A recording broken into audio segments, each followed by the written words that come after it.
मैं अभी 16 साल की लड़की हूँ, लेकिन 4 बार प्रेग्नेंट हो चुकी हूँ। अभी तक मेरी शादी नहीं हुई, पर मेरा यह राज जानकर आपके रोंगटे खड़े हो जाएंगे।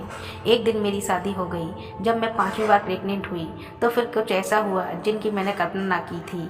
सारा राज जानने के बाद फिर मेरे पति ने मेरे साथ जो किया, उससे तो मेरे पैरों तले जमीन निकल गई। क्योंकि मेरा नाम निहारिका है। मैं एक बहुत ही अच्छे घर से ताल्लुक़ रखती हूँ। मेरे घर में मेरे मम्मी पापा और मैं रहते थे। हम अपने परिवार में बहुत खुश थे। एक दिन कुछ अचानक ऐसा हुआ जो कि सब कुछ बर्बाद होकर रह गया। मेरे मम्मी पापा हम तीनों लोगों बाजार से घर वापस आ रहे थे, तभी अचानक रास्ते में एक्सीडेंट हो गया, जो कि उसी वक्त मेरे माता पिता का देहांत हो गया। मेरी भी बहुत हालत गंभीर हो गई। मैं अस्पताल में एडमिट थी। जब मुझे होश आया तो मैंने सकचाते हुए अपने मम्मी पापा को पूछने लगी। मैं अपने मम्मी पापा के बिना 1 मिनट भी नहीं रह सकती हूँ, क्योंकि वह दोनों लोग मुझे बहुत प्यार करते थे, मेरी बहुत अच्छे से देखभाल करते थे, हर वक्त मेरी छोटी छोटी सी ख्वाहिशों को पूरा करते रहते थे। लेकिन मुझे क्या पता था कि एक छोटा सा हादसा और सब कुछ बर्बाद कर देगा। जब मैं 12 साल की थी तब मैं स्कूल जाती। मेरी मम्मी समझाती हुई कहने लगती, देखो स्कूल में किसी से भी शरारत मत करना, और हाँ, लड़कों से तो एकदम दूर ही रहना। अपना टिफ़िन टाइम पे खा लेना और अच्छे से ध्यान लगाकर पढ़ना। सीधे स्कूल जाना और सीधे घर वापस आना। मेरी मम्मी हर छोटी छोटी बातों को समझाती रहती थी, क्या सही है क्या गलत है। लेकिन मुझे क्या पता था कि एक पल में मेरा सब कुछ बिखर कर ख़त्म हो जाएगा। आज मेरे पापा जॉब करके घर वापस आए तो उन्हें कंपनी में कुछ एडवांस मिला था। मेरे पापा घर आते ही हम लोगों से कहने लगे, ठीक है सभी लोग जल्दी से तैयार हो जाएं, सबको बाजार करने चलते हैं। जिसको जो सामान चाहिए वह अपना अपना ले लेना। मैं तो बहुत खुश थी, क्योंकि मेरा भी बहुत मन था मैं अपने लिए कुछ अच्छा सा ड्रेस वगैरह खरीद लूँ। तो मैं जल्दी से फटाफट तैयार होने के लिए चली गई। मम्मी भी तैयार हो गई। हम दोनों लोग पापा के साथ निकले। सीधे बाजार भी बहुत अच्छे से कर लिया। हम लोग शॉपिंग करके वापस लौटने लगे तो अचानक रास्ते में तीनों का एक्सीडेंट हो गया। उसके बाद मुझे कुछ भी याद नहीं है। जब मुझे होश आया मैं अपने मम्मी पापा के बारे में पूछने लगी, मेरे मम्मी पापा कहाँ हैं। मैं चीखने लगी, चिल्लाने लगी तो अचानक से डॉक्टर ने मेरे पास आए। कहने लगे, तुम आराम करो, तुम्हारी रिश्तेदार में कौन कौन है, तुम नंबर दे दो, मैं उन्हें बुला देता हूँ। उनके मुंह से ऐसी बातें सुनकर मेरे रोंगटे खड़े हो गए। मैं चीखती हुई डॉक्टर साहब से पूछने लगी कि आप बताएं मेरे मम्मी पापा कहाँ हैं। उन्हें रुआसा होकर कहने लगे कि तुम्हारे मम्मी पापा का तुरंत ही मृत्यु हो गई थी, तुम जख्मी थी, कुछ लोग तुम्हें यहाँ लेकर आए हैं। यह बात सुनकर मैं चीखने और चिल्लाने लगी, फौरन बिस्तर पर गिर गई। फिर मुझे कितने दिनों तक होश नहीं आया, यह सब तो मुझे मालूम नहीं। जब होश आया तो एक औरत मेरे पास आई, वह मुझे अपने घर ले आई। वह औरत कौन थी मुझे खुद नहीं पता था, क्योंकि मेरी तबीयत बहुत गंभीर थी और मुझे कुछ नहीं पता था कि वह औरत कौन है और मैं किसके घर रहने आई हूँ। बस मैं खोई खोई सी रहती और बेड पर ही बैठी रहती। एक दिन वह औरत मेरे पास आई और कहने लगी, बेटी यह लो खाना। जब औरत मेरे पास आती तो मैं चीखने चिल्लाने लगती, तुम कौन हो, मेरे पास से दूर हो जाओ, मुझे कुछ भी नहीं खाना। मैंने बेड का सारा बिस्तर इधर उधर फेंकते हुए सब कुछ बिखेर देती। एक दिन उसका बेटा मेरे पास आया और मुझे खींच के चाटा मारा और कहने लगा, तुम्हें जरा भी तमीज़ नहीं है। मेरी माँ तुम्हें अस्पताल से लेकर आई है, तुम्हें खाना देने के लिए आई है, और इस पर तुम चीखने चिल्लाने लगी। जब मेरी माँ ने तुम्हें डांटते हुए देखा तो मुझे एक जोर से थप्पड़ मारते हुए कहने लगी, आज के बाद तूने इस तरीके से डांटते हुए देखा तो तेरी खैर नहीं। मेरी माँ ने रोते हुए खाने की प्लेट उठाई और कमरे से बाहर चली गई। वह लड़की एक तरफ मायूस होकर बैठ गई। अब मैं निहारिका के पास गया, उसको समझाने लगा कि देखो तुम अच्छे से रहा करो, लेकिन फिर भी चीखते चिल्लाते हुए कहने लगी, मुझे अपनी मम्मी पापा के पास जाना है, मेरे मम्मी पापा कहाँ हैं। अब मैं उसे कैसे बताऊँ कि उसके मम्मी पापा का देहांत हो गया है और तबीयत खराब होने की वजह से मैं उसे कुछ भी याद नहीं है। मैं उसे उसी कमरे में छोड़कर अपने कमरे में चला गया। मेरी माँ मेरे पास आई, मुझे कहने लगी, देखो बेटा उसकी तबीयत बहुत ख़राब है, डॉक्टर ने कहा है कि अगर उसे हमें सही करना है तो उसी की मुताबिक हमें रहना होगा, वह जो भी कहेगी वही करना होगा। इसलिए हम उसको डांट नहीं सकते, बस केवल उसे प्यार से समझा सकते हैं और उसे हर एक चीज़ सिखा सकते हैं, क्योंकि उसकी दिमागी हालत भी कुछ ठीक नहीं है। मेरी माँ की आंखों से आंसू निकलने लगे।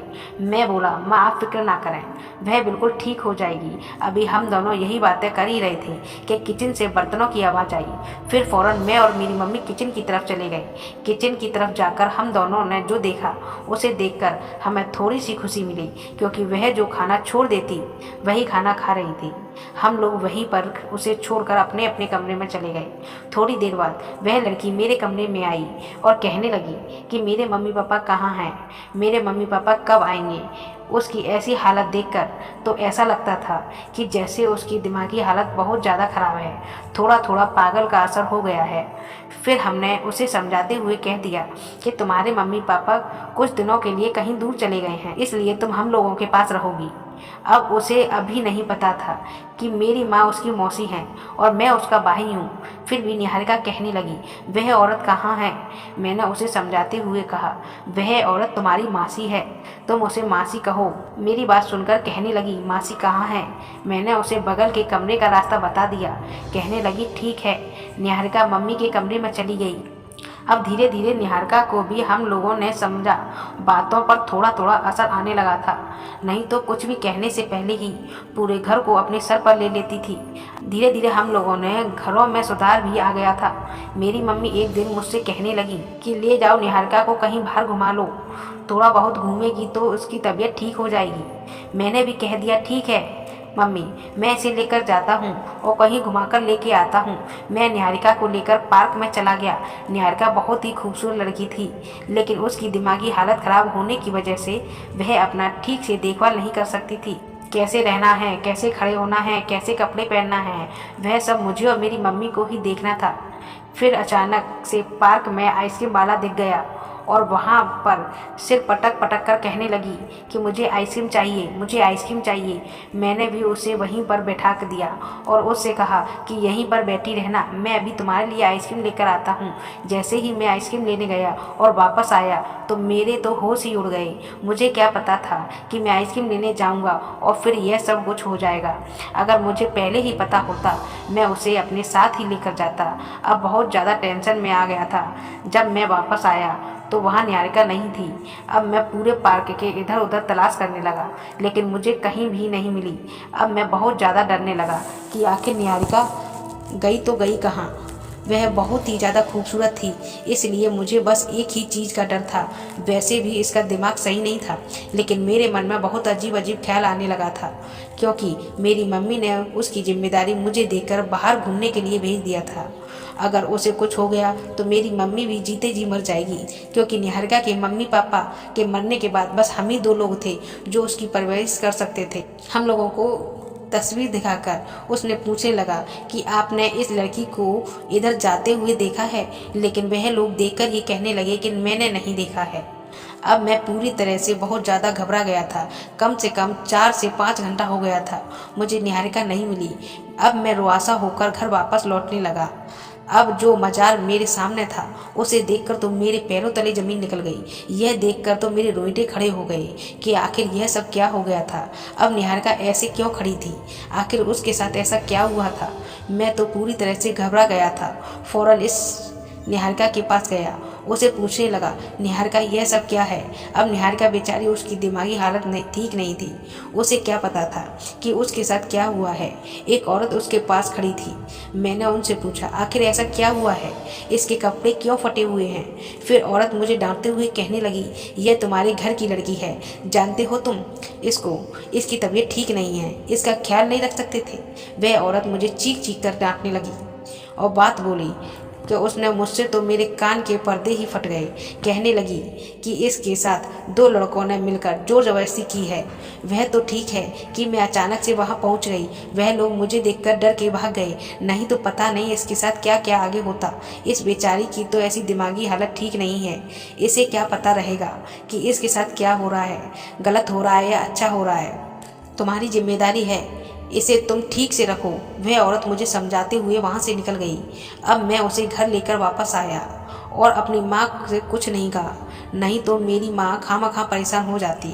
मेरे ऊपर से तो भरोसा ही उठ जाता, क्योंकि मेरी माँ ने बड़े विश्वास से कहकर भेज दी थी कि इसका पूरा तरीके से ध्यान रखना, इसे घुमाकर लाना। मेरी एक लापरवाही की वजह से इसके साथ बहुत ही गलत हरकत हुई।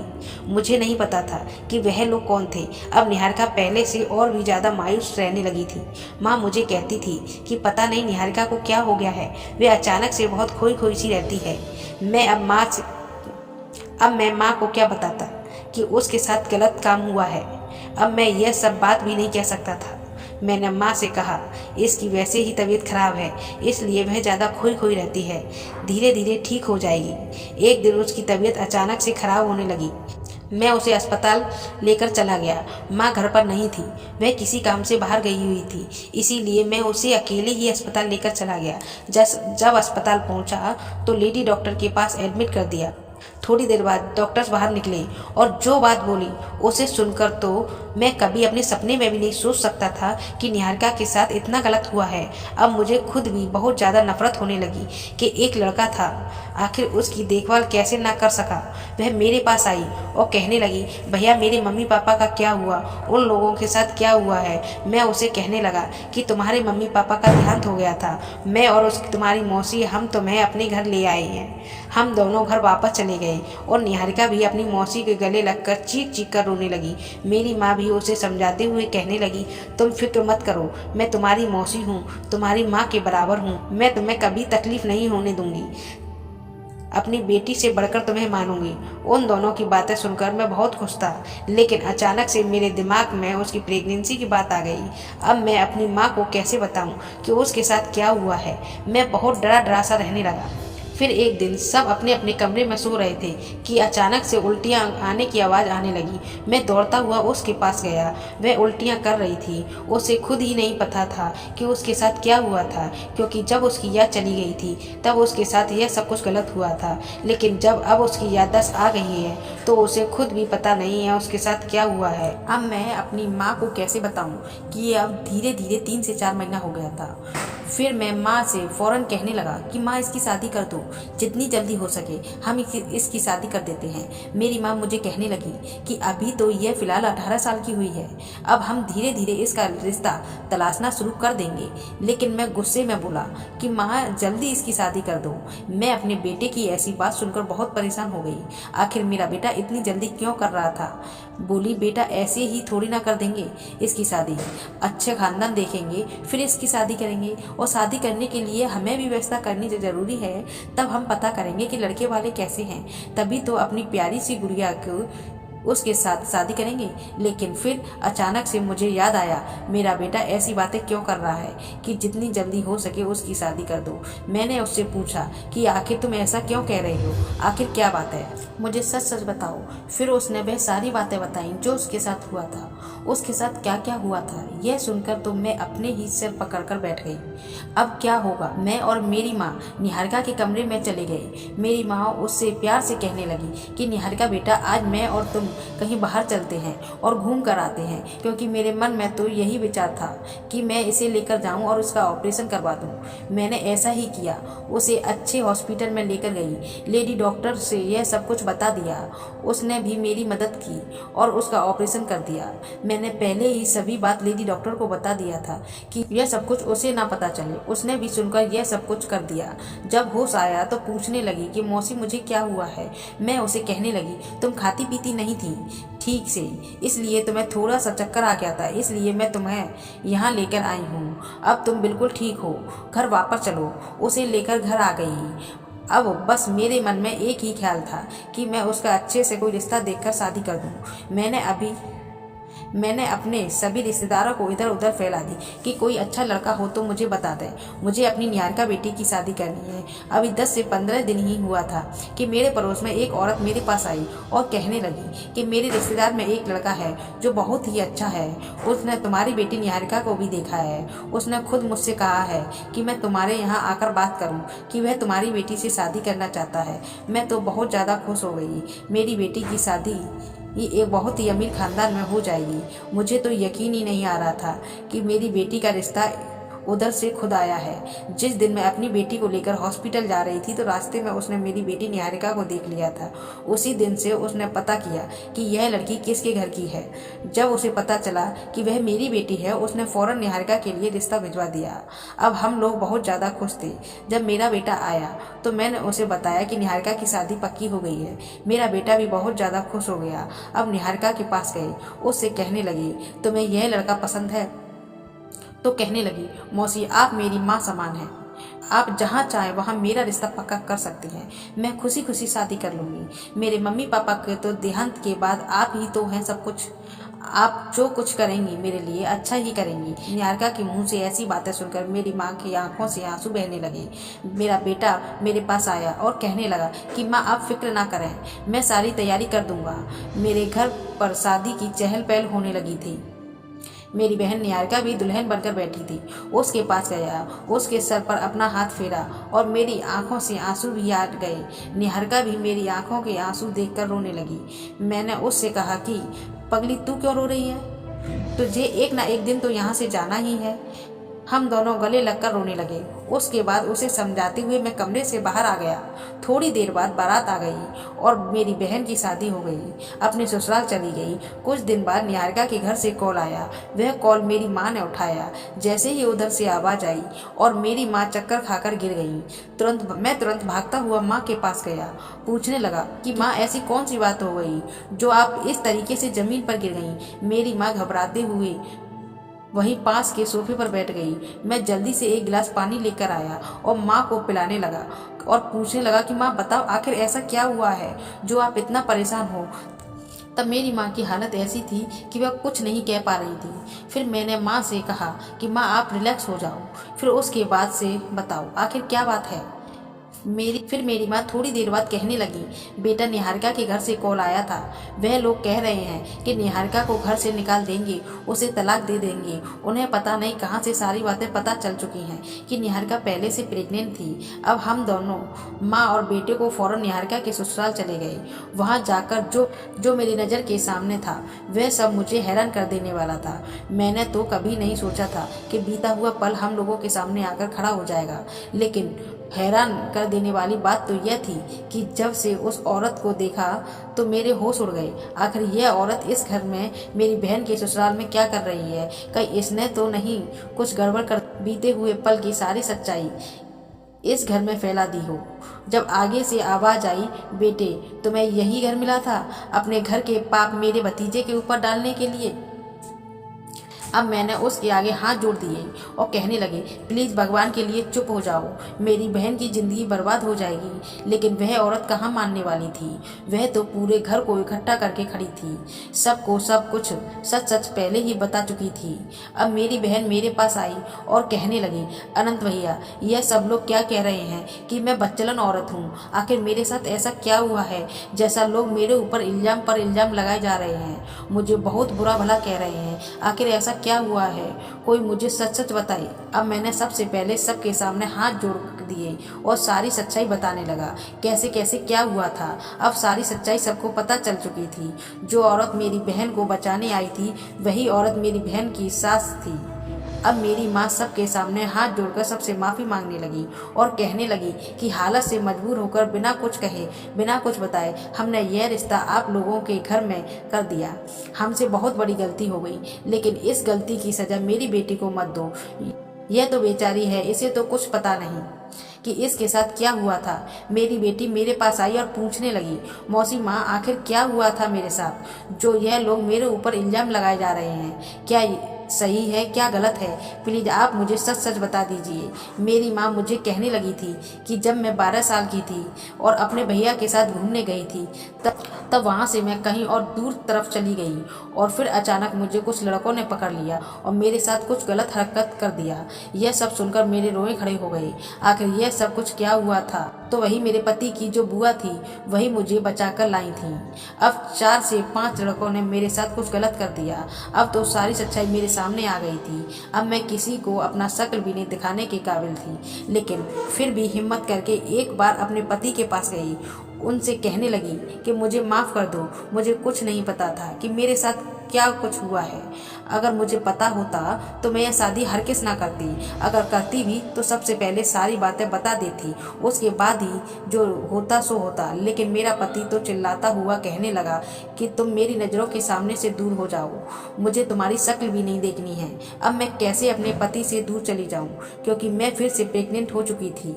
लेकिन फिर मैं भी क्या कर सकती थी। मेरे ससुराल के लोगों ने मेरी एक ना सुनी और मैं अपनी मौसी माँ और भाई के साथ घर जाने लगी।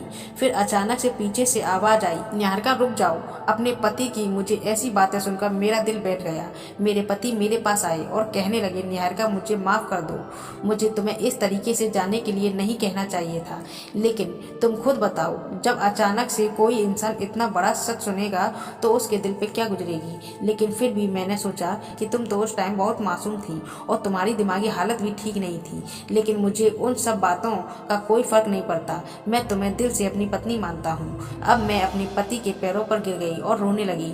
मेरे पति ने मुझे उठाकर सीने से लगा लिया और कहने लगे कि मुझे तुमसे कोई गिला शिकवा नहीं है। मैं और मेरे पति बुआ के पास गए, उनसे भी कहने लगे कि बुआ मुझे माफ़ कर दो, मुझे इन सब के बारे में कुछ नहीं पता था। मेरे पति भी कहने लगे कि हाँ, जो हुआ अब हम सब बीती हुई बातों को भुलाकर नई जिंदगी की शुरुआत करते हैं। मेरी बुआ ने भी आशीर्वाद देते हुए कहने लगी, तुम लोग हमेशा खुश रहो, आबाद रहो। अब मेरी मौसी माँ और मेरे भैया दोनों अपने घर चले गए और मैं अपने ससुराल में बहुत खुशी से रहने लगी। मेरे पति ने भी बहुत मानते थे। बीते हुए पल को अब हम सब भूल गए थे और एक नई जिंदगी की शुरुआत की। दोस्तों, यह थी आज की हमारी कहानी। आपको कैसी लगी कमेंट करके हमें ज़रूर बताएं। वीडियो को लाइक कर दीजिए और इसी तरह की कहानियां लगातार देखने और सुनने के लिए चैनल को सब्सक्राइब करके घंटी का बटन ऑल पर सेट कर लीजिए, ताकि आने वाली वीडियो का नोटिफिकेशन आपके पास तुरंत पहुँचे। और अगली वीडियो के लिए तब तक के लिए